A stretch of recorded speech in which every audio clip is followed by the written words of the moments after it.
राज्याच्या मुख्यमंत्र्यांकडनं उद्योग विभागाच्या कार्यक्रमासाठी मी वेळ घेतलेला होता. त्यांना काही ब्रीफिंग करायचं होतं. 1 ऑगस्ट हा MIDCचा वर्धापन दिन आहे आणि त्या वर्धापन दिनाच्या निमित्तानं यावर्षीपासून नव्यानं आपण एक उद्योगरत्न पुरस्कार आणि उद्योग मित्र पुरस्कार अशी 2 पुरस्कार शासनामार्फत देणार आहोत आणि ते देशामधले सगळ्यात प्रतिष्ठेचे पुरस्कार असतील. पहिल्या पुरस्काराला रोख 25 लाख रुपये, मानचिन्ह, सन्मानपत्र, शाल श्रीफळ असेल त्याचं स्वरूप असेल आणि दुसऱ्याला 11 लाख रुपये, शाल श्रीफळ, सन्मानचिन्ह, मानपत्र असा त्याचा सत्काराचा भाग असेल. आणि म्हणून 1 तारखेची वेळ घेण्यासाठी मी वर्षा बंगल्यावर गेलेलो होतो. आता हे पुरस्कार कोणाला जाहीर करावेत यासाठी एक कमिटी नेमलेली आहे. कमिटीतनं 2-3 दिवसामध्ये ही नावं शासनाकडे प्राप्त होतील आणि या दोन्ही नावांची घोषणा स्वतः मुख्यमंत्री महोदय करतील आणि हीच विनंती करण्यासाठी मी वर्षा बंगल्यावर गेलेलो होतो. सर, सातत्यानं असं विचारण्यात येते की मंत्रिमंडळाचा विस्तार आज होईल, उद्या होईल, नेमकं केव्हा होईल, खाते वाटप केव्हा होतील त्याबद्दल जी चर्चा मंत्रिमंडळाच्या विस्ताराची सुरू आहे, आपल्या सगळ्यांनाच माहिती आहे की शिवसेना, भाजप, राष्ट्रवादी काँग्रेस आणि आमचे अन्य घटक पक्ष अशी आमची महायुती आहे. त्याच्यामुळं शिवसेनेच्या आमदारांचा नक्की एकनाथ शिंदे साहेबांवर विश्वास आहे, भाजपच्या आमदारांचा देवेंद्रजींवर विश्वास आहे आणि राष्ट्रवादी काँग्रेस पक्षातनं जे आलेले आमदार आहेत त्यांचा अजितदादांवर विश्वास आहे. त्याच्यामुळे हे तिघं चर्चा करून योग्य वेळी मंत्रिमंडळ विस्ताराचा निर्णय घेतील. यामध्ये खातेवाटपाचा जो आपण त्याला तिढा म्हणता असा कुठचाही तिढा नसावा असं माझं मत आहे आणि ती खाते वाटप देखील येत्या 1-2 दिवसामध्ये नक्की होईल. इच्छुक मंत्री आहेत ते काहीसे नाराज आहेत, उशीर होत आहे म्हणजे मंत्रिमंडळ विस्ताराला देखील आणि खाते वाटपाला. राजकारणातली मला असं वाटतं ही नैसर्गिक प्रक्रिया आहे की ज्यावेळी 2 पक्ष असतात आणि तिसरा मोठा पक्ष महायुतीमध्ये येतो तरी काही गोष्टी चर्चेला वेळ लागतात. परंतु चर्चेच्या फेरी सुरू आहे. तिन्ही नेते रात्र अपरात्र न बघता देखील या संदर्भामधली चर्चा करतायत. योग्य वेळी हे सगळे निर्णय होतील. कुठच्याही पक्षातले आमदार नाराज आहेत असं मला वाटत नाही. शेवटी वेळ लागला म्हणून थोडंफार इकडे तिकडे होऊ शकतं, परंतु नाराजी नक्की नाही. कारण 12 महिन्यापूर्वी आम्हाला काय मिळणार आहे या उद्देशानं शिवसेनेचे तर आमदार कुठंच शिंदेसाहेबांवर आलेले नव्हते. शिंदेसाहेबांवर त्यांचा विश्वास आहे, शिंदेसाहेबांचं नेतृत्व ते मानतात. त्याच्यामुळे जे अधिकार शिंदेसाहेबांना आपण आता एकदा दिलेले आहेत त्याच्यावर आम्ही चर्चा करत बसत नाही. एकंदरीतच जो तिढा आहे मंत्रिपदाचा किंवा विस्ताराचा खातेवाटपाचा तो सुटत नाही, तो दिल्लीपर्यंत गेलेला आहे. दिल्लीवरनं ग्रीन सिग्नल मिळेपर्यंत मंत्रिमंडळ विस्तार हे खातेवाटप होणार नाही असं आरोपी होत आहे. काल प्रफुल्लभाई, अजितदादा दिल्लीला अमित शहा साहेबांना का भेटले त्यांनी सविस्तर खुलासा केलेला आहे. मंत्रिमंडळाचा विस्तार झाल्यानंतर, ते मंत्रिमंडळामध्ये सामील झाल्यानंतर, महायुतीमध्ये सामील झाल्यानंतर त्यांनी शहा साहेबांची भेट घेतलेली नव्हती आणि म्हणूनच पहिलीच भेट असल्यामुळे त्यांनी ती भेट घेतलेली आहे. दिल्लीमधनं काही गोष्टी करण्यापेक्षा तिन्ही लोक महाराष्ट्रामध्ये बोलतायत, मुंबईमध्ये बोलतायत. दिल्लीच्या लोकांशी ते चर्चा करतील आणि ज्या आमदारांच्या मनात ज्या काही इच्छा आहेत त्या लवकरात लवकर पूर्ण होण्यासाठी ते प्रयत्न करतील.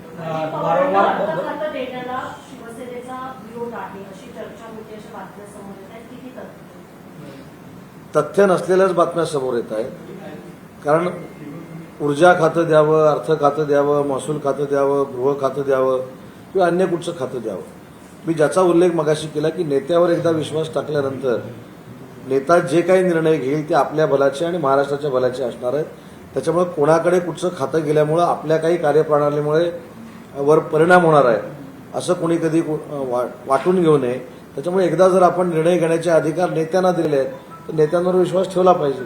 आणि पूर्वीची परिस्थिती आणि आताची परिस्थिती ही फार वेगळी आहे. आताचे मुख्यमंत्री हे जनतेमध्ये जाऊन काम करणारे आहेत. महाराष्ट्राचा गाढा अभ्यास त्यांना आहे, महाराष्ट्राच्या भौगोलिक परिस्थितीचा अभ्यास आहे, महाराष्ट्राच्या राजकीय परिस्थितीचा अभ्यास आहे. त्याच्यामुळे ते योग्य तो निर्णय घेतील. त्याच्यामुळे त्यांच्यावर अविश्वास दाखवण्याचा काही प्रश्नच येत नाही. बच्चू कडू दुसरीकडे अजून आला आहे.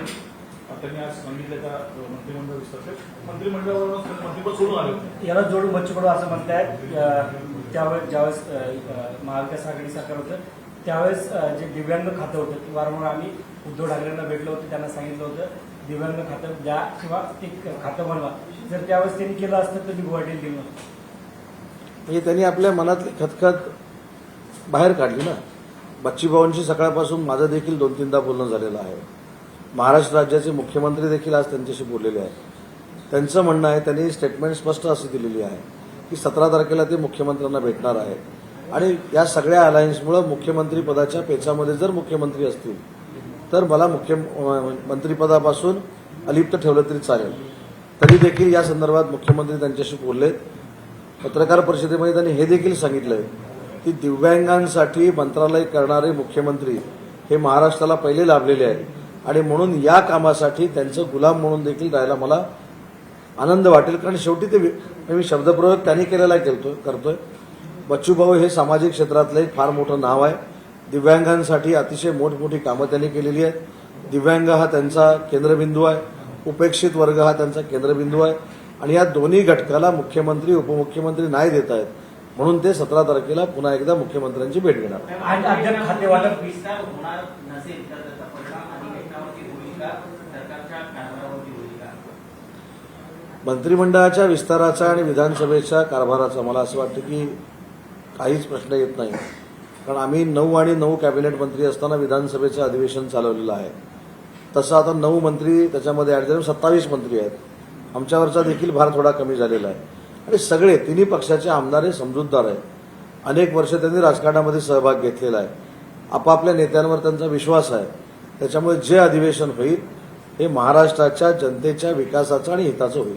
याचा अर्थ विस्तार अधिवेशनानंतर नाही, विस्तार अगोदर झाला तरी महाराष्ट्राच्या विकासाचं आणि हिताचं अधिवेशन होईल, नंतर झाला तरी हिताचं आणि विकासाचंच अधिवेशन होईल. दुसरीकडे पाहायला गेलं तर पालकमंत्री पदावरून रायगडमध्ये बरेचसे वारंवार वक्तव्य करतात. तसंच आता राष्ट्रवादीमधले काही जिल्हाध्यक्ष राष्ट्रवादीचे अजितदादा गटाचे ते म्हणतात की पालकमंत्रीपद जे अजितदादा पवार यांना द्या, मागणी करतात.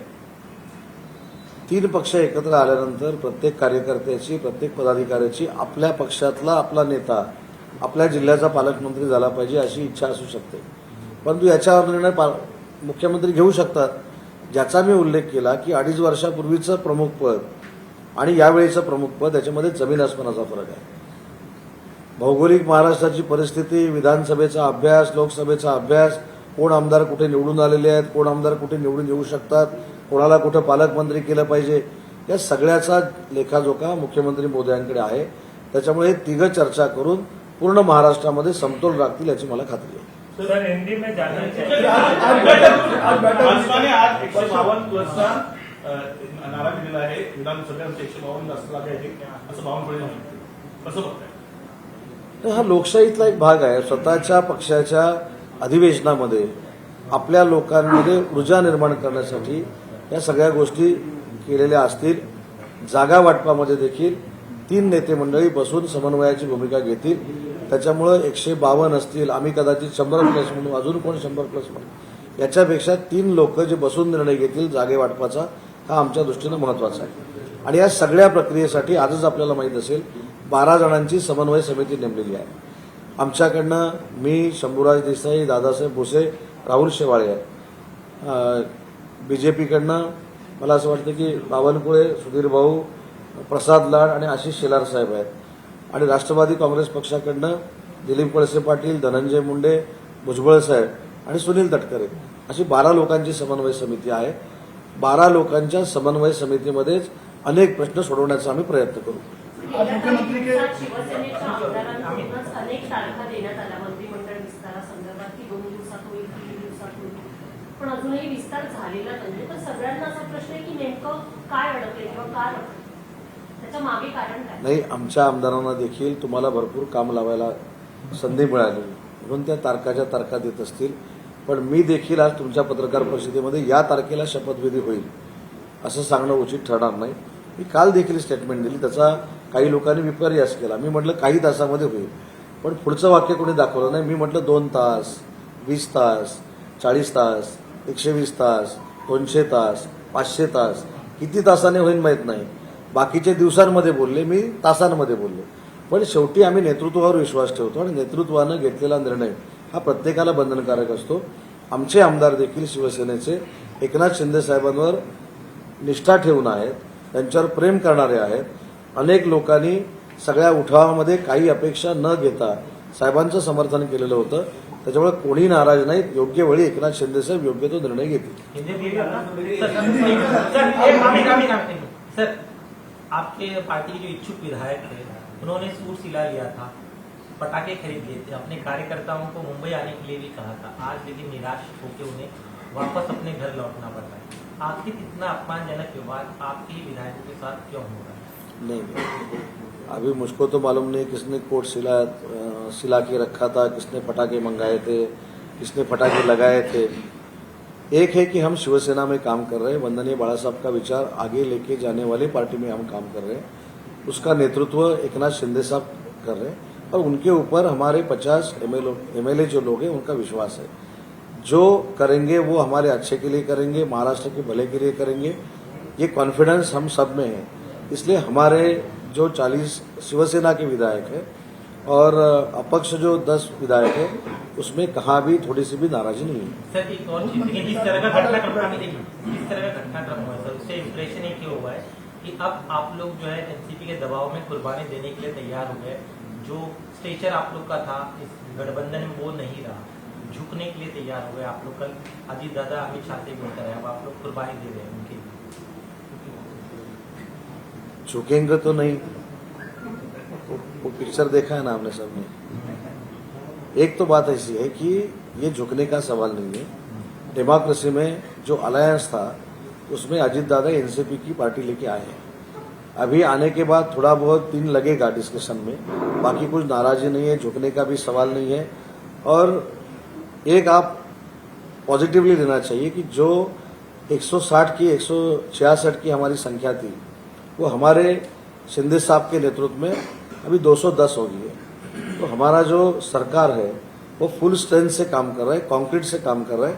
इसलिए कोई नाराज है, हमारी बार्गेनिंग पावर कम हो गई है, ये आपके सूत्रों का दावा है, हमारा नहीं. लेकिन आप लोग की जो ताकत थी सर, आप कह रहे कि आप सरकार के तौर पे नो डाउट आपकी ताकत बढ़ गई, लेकिन बतौर जो स्टीचर था शिवसेना का, आप लोग जो बड़े भाई थे, उसमें अब लग रहा है कि अजीत दादा के आने के बाद से अब वो बात नहीं रही. डोमिनेटिंग पोजीशन में अजीत दादा है, ना कि मुख्यमंत्री जी.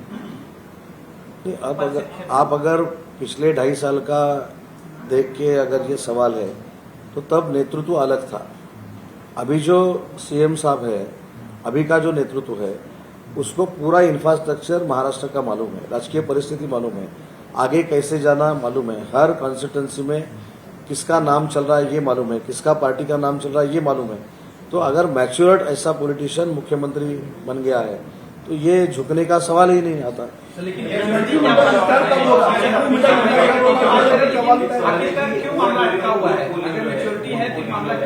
पोर्टफोलियो क्या कर्तव्य क्लियर हो जाएंगे अगले 24 घंटे तक, और उसके बाद अगर कोई विभाग इधर उधर होता है तो क्या आपकी विधायकों की नाराजगी होगी उसको लेकर?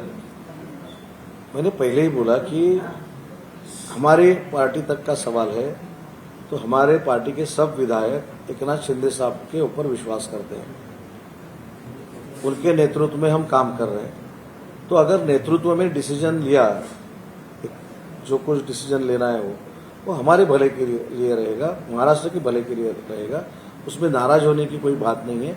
और मेरे ख्याल से शिंदे साहब और हमारे सब एमएलए में बहुत अच्छी तरह से अंडरस्टैंडिंग है, अच्छी तरह से डायलॉग है. 24 घंटे में कभी भी हमारे एमएलए एकनाथ शिंदे साहब को मिल सकते हैं. उनका काम करने का जो तरीका है वो हमारे सब एमएलए लोगों को मालूम है, इसलिए नाराजगी की बात ही नहीं है. लेकिन तीनों पार्टियों में क्या आपस में बातचीत नहीं बन पा रही है, क्योंकि लगातार गाड़ी कहाँ पे ऐसी फंस रही है जिसकी वजह से ये खाता बंटवारा हो या गाड़ी कहाँ भी नहीं फंस रही है. आप ही दिखा रहे हो कि गाड़ी वर्षा में आके गई, आप ही दिखा रहे हो गाड़ी सागर में आके गई. तो गाड़ी कहाँ भी फंसी हुई नहीं है.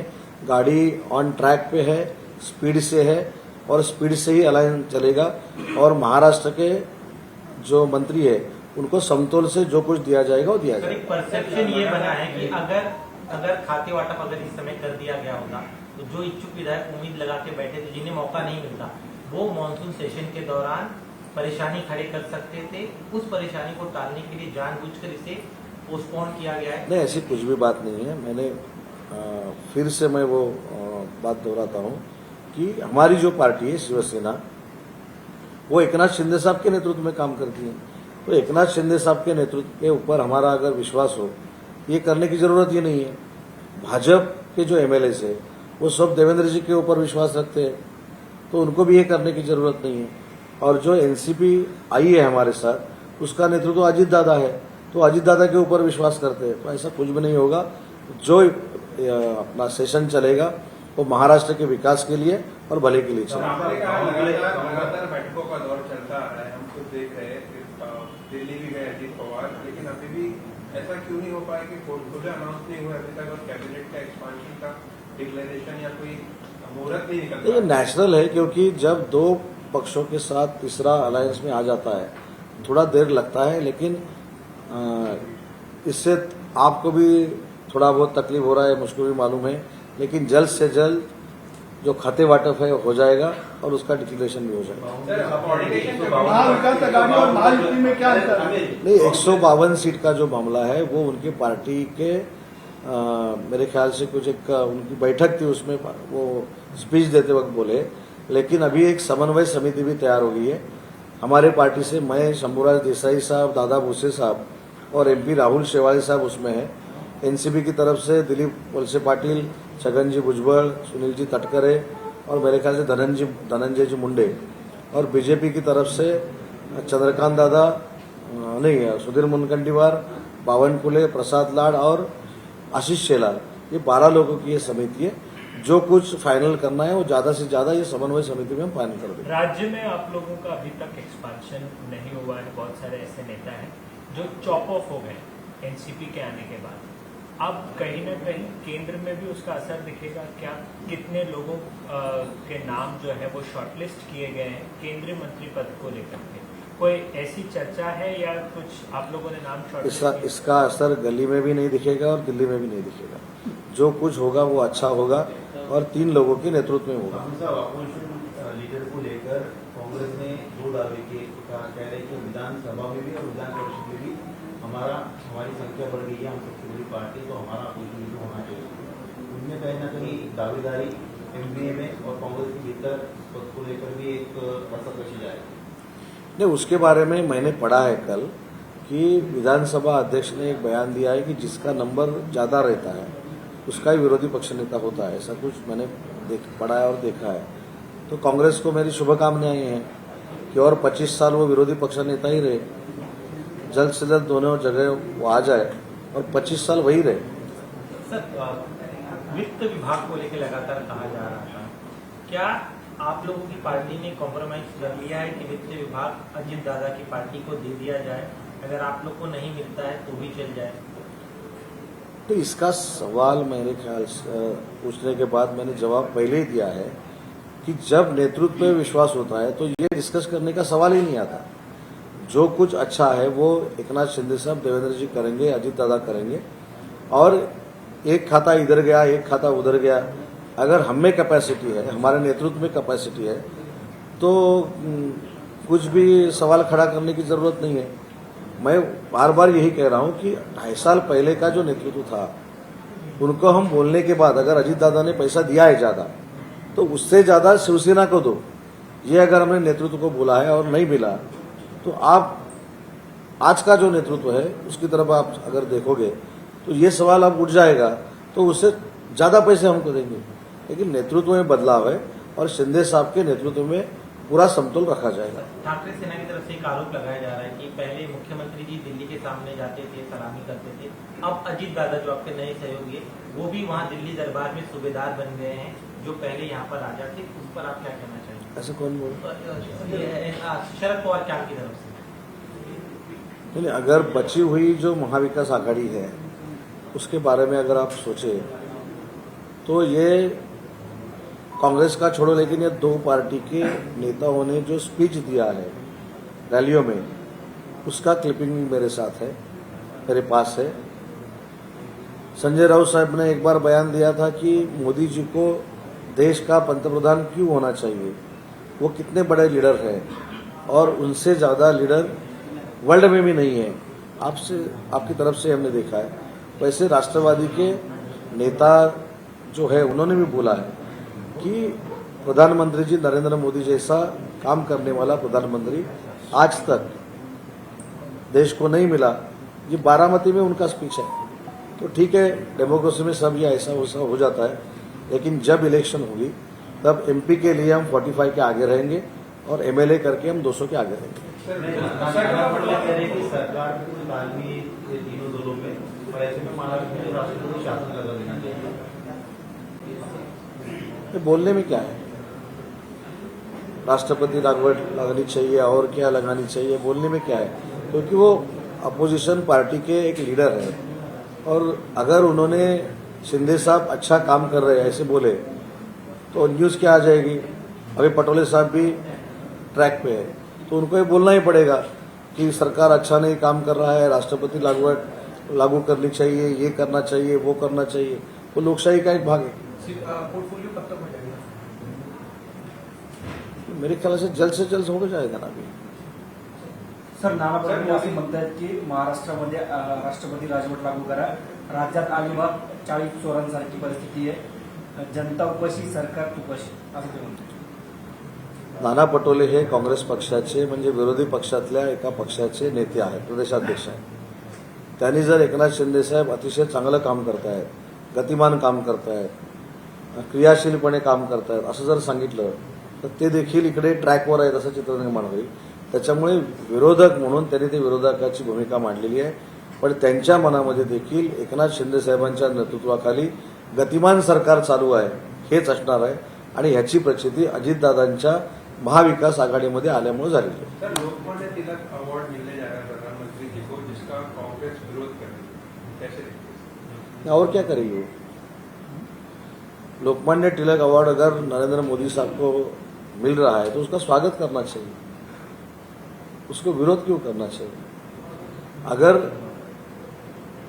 पूरे दुनिया में जब अभी पेरिस में अपने देशवासियों के साथ डायलॉग कर रहे हैं, मेरे ख्याल से अभी मोदी जी वर्ल्ड में जाके इंटरनेशनल लीडर की तरह अगर नरेंद्र मोदी साहब को रिस्पेक्ट है तो स्वीकार करना पड़ेगा ना। अपना लीडर भारत जोड़ो करके भी इंटरनेशनल नहीं बना ना, नेशनल नहीं बना तो इंटरनेशनल कहाँ? तो मोदी जी आज पूरी दुनिया में घूम रहे हैं, दुनिया में काम कर रहे हैं और राम मंदिर का निर्माण हो रहा है, 370 कलम रद्द हो गया है, समान नागरिक कायदा का अभी मेरे ख्याल से ड्राफ्ट आ गया है। तो जो कमिटमेंट उन्होंने दी थी वो फुलफिल कर रहे हैं, तो उनका स्वागत करना चाहिए, उनका अभिनंदन करना चाहिए. ठाकरे गटाकडनं आता होऊ द्या चर्चा असा एक कार्यक्रम राबवला जात आहे घराघरामध्ये. राज्य सरकारच्या ज्या भोर घेवड्या योजना आहेत त्या लोकांपर्यंत पोहोचलेल्याच नाही, त्यांचा भांडाफोड आम्ही करणार आहे. त्या होऊ द्या चर्चा या कार्यक्रमांतर्गत ठाकरे गटाकडनं हा कार्यक्रम सुरू करा. तुमचे सरकार आपल्या दाढी याला उत्तर हो बोल 12 महिने करतातच आहेत की. 12 महिन्यामध्ये काय केलं आता त्यांचं काय होऊन काय उद्या चर्चा तर आमचं होऊन जाऊ द्या. आम्ही लोकांपर्यंत जातोय, आम्ही लोकांपर्यंत जाऊ. मी साधं उदाहरण तुम्हाला सांगतो की साधं हे आत्मचिंतन आत्मपरीक्षण करण्यासारखं आहे. मुख्यमंत्री सहायता निधीतनं लाखो लोकांचे जीव वाचवता येतात. किती लाखो लोकांचे. 2.5 वर्षामध्ये मुख्यमंत्री सहायता निधीतून आरोग्यासाठी जीव वाचवण्यासाठी फक्त 2.5 कोटी वाटले गेले आणि या 12 महिन्यामध्ये आता 100 कोटी रुपये आपण क्रॉस करणार आहे. म्हणजे किती हजार पटीनं या महाराष्ट्रातल्या आरोग्याच्या सुविधा मुख्यमंत्र्यांनी दिल्या आहेत हे पहिलं माहितीच्या अधिकारात त्यांना मागवायला सांगा. म्हणून मी म्हटलं होऊन जाऊ द्या. 2.5 कोटी विरुद्ध 100 कोटी. 100 कोटी यांनी का दिले, 2.5 कोटी तुम्ही का दिले? तुम्ही फेसबुक लाईव्ह का, हे जनतेमध्ये का? होऊन जाऊ द्या. बरोबर आहे का? त्याच्यामुळे मला असं वाटतं की जी लोक चांगली काम करतायत त्यांना काम करायला दिलं गेलं पाहिजे. महाराष्ट्राचा विकास जर पुढे घेऊन जात असतील तर त्यांच्या पाठीशी उभं राहिलं पाहिजे. आणि म्हणून हे कार्यक्रम जे आहेत हे निवडणुकीला समोर ठेवून कार्यक्रम आहेत, त्याच्यामध्ये काही तथ्य नाही. मी माझ्या जिल्ह्यातले उदाहरण देतो की आजपर्यंतच्या माझ्या रत्नागिरी जिल्ह्याच्या इतिहासामध्ये एका वेळी 100 3 व्हीलर अपंगांना कधीही कुणी दिलं नव्हतं. शासन या आपल्या दारीमधनं आपण दिल्या. माझ्याकडे मुख्यमंत्री रोजगार निर्मिती योजना आहे. मागच्या 2.5 वर्षापर्यंत वर्षाला 4,000 उद्योजक आपण बनवायचो. या 12 महिन्यामध्ये आपण 13,500 उद्योजक बनवलो. त्याच्यामुळे मला असं वाटतं की आम्ही तयार आहोत ना. आम्ही जे काही लेखाजोखा मांडलेला आहे आता बचत गटासाठी आम्ही काम करणार आहोत. सरपंचांसाठी आम्ही काम करणार आहोत. त्याच्यामुळे आमच्या कामावर आमचा विश्वास आहे, आमच्या तिन्ही नेत्यांवर आमचा विश्वास आहे. आम्ही आमची केलेली कामं रात्री 12 वाजता देखील जनतेच्या समोर मांडू शकतो. धन्यवाद.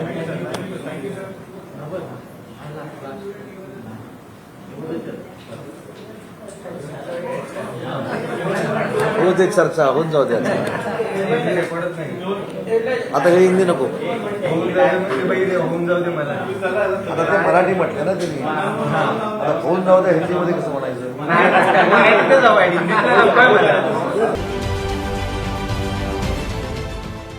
देश विदेशातील प्रत्येक घडामोडींचे लाईव्ह अपडेट मिळवण्यासाठी आता साम टीव्हीच्या सर्व सोशल मीडिया प्लॅटफॉर्मला लाईक, फॉलो आणि सबस्क्राईब करा. तसंच सर्व नोटिफिकेशनसाठी बेल आयकॉन प्रेस करायला विसरू नका.